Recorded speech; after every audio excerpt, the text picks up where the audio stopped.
இது பாராளுமன்ற தேர்தல், ஒரு பிரதமரை தேர்ந்தெடுக்கும் தேர்தல். உங்கள் பிரதமர் 10 ஆண்டு காலம் நரேந்திர மோடிஜி அவர்கள் ஒரு சிறந்த ஆட்சி, மக்களின் ஆட்சி, ஊழல் இல்லாத ஆட்சியை கொடுத்திருக்கிறார். அவர் மீண்டும் பிரதமராக 3வது முறையாக பிரதமராக இருக்க நீங்கள் தாமரை சின்னத்துக்கு வாக்களித்து ஒரு பெரிய வெற்றியை கொடுக்கணும். அவர் கரங்களை வலுப்படுத்தி நான் உங்கள் பிரதிநிதியாக ஒரு நல்ல பாலமாக, அதாவது உங்களுக்கும் மத்திய அரசுக்கும் ஒரு நல்ல பாலமாக இருப்பேன்.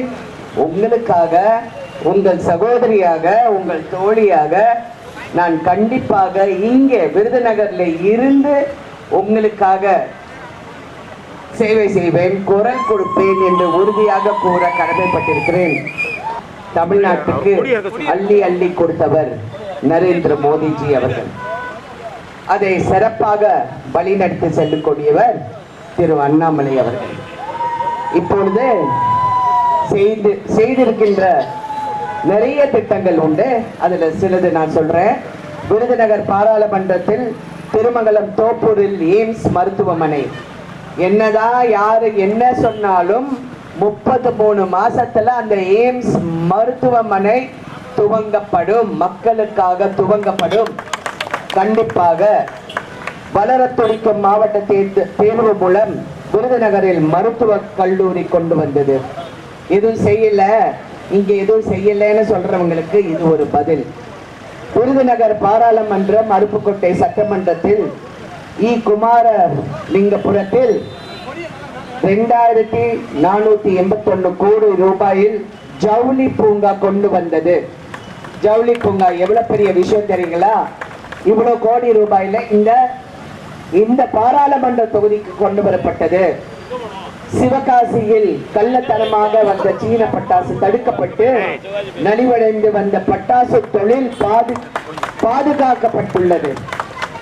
அதுதான் வேணும்ல, பட்டாசுக்கு வேலை வேண்டும், பட்டாசு தொழில் சிறப்பாக இருக்கணும். அது பாதுகாப்பு கொடுக்கக்கூடிய ஒரே தலைவர் நரேந்திர மோடிஜி. மத்திய அரசு மட்டும்தான் செய்ய முடியும். நீங்க உங்க முதலாளிங்க கிட்ட கேளுங்க, நீங்க யார் வேணாலும் கிட்ட கேளுங்க.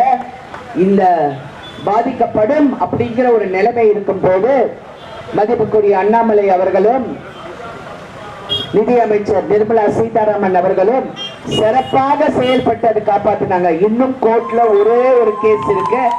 அந்த கேஸ் சீக்கிரமாக நல்லபடியாக முடியும். பட்டாசு தொழில் சிறப்பாக நடக்கும். அது உறுதுணையாக மத்திய அரசு உங்களோட தான் இருக்கும். அதனாலதான் உங்கள் பிரதிநிதியாக நான் தேர்ந்தெடுக்கப்பட்டேன் என்றால் நான் ஒரு பாலமாக இருப்பேன். இதெல்லாம் சீக்கிரமா நல்லபடியா முடிக்கிறதுக்கு. அதனால இன்னும் சொல்லிக்கொண்டே போகலாம். நீங்க எல்லாம் சுட்டரிக்கும் வெயில்ல நின்றுட்டு இருக்கீங்க. உங்களுக்காக, உங்கள் நலனுக்காக, உங்கள் தேவைகளுக்காக, உங்கள் பாதுகாப்புக்காக நான் இங்கே உங்களுக்கு ஒரு நல்ல பிரதிநிதியாக இருப்பேன். முன்னாடி அந்த வண்டியை வழி விட்டுருங்க ப்ளீஸ். வாங்க, காவல்துறை கொஞ்சம் ஹெல்ப் பண்ணுங்க. இங்கே முன்னாடி வாங்க. அந்த பைக் கொஞ்சம் முன்னாடி போங்க. நம்ம கொஞ்சம் முன்னாடி போங்க. நீங்கள் சவுக்கு வண்டி TL59CL முன்னாடி போங்க.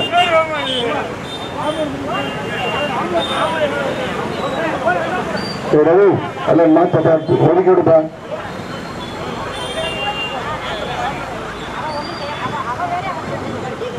சைரன் போட்டு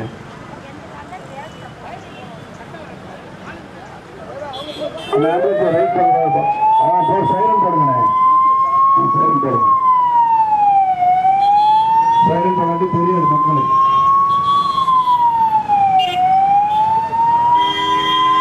நம்ம பின்னாடி விடுங்க. பார்க்கலாம், பிரச்சார கொஞ்சம் பின்னாடி விடுங்க. XAB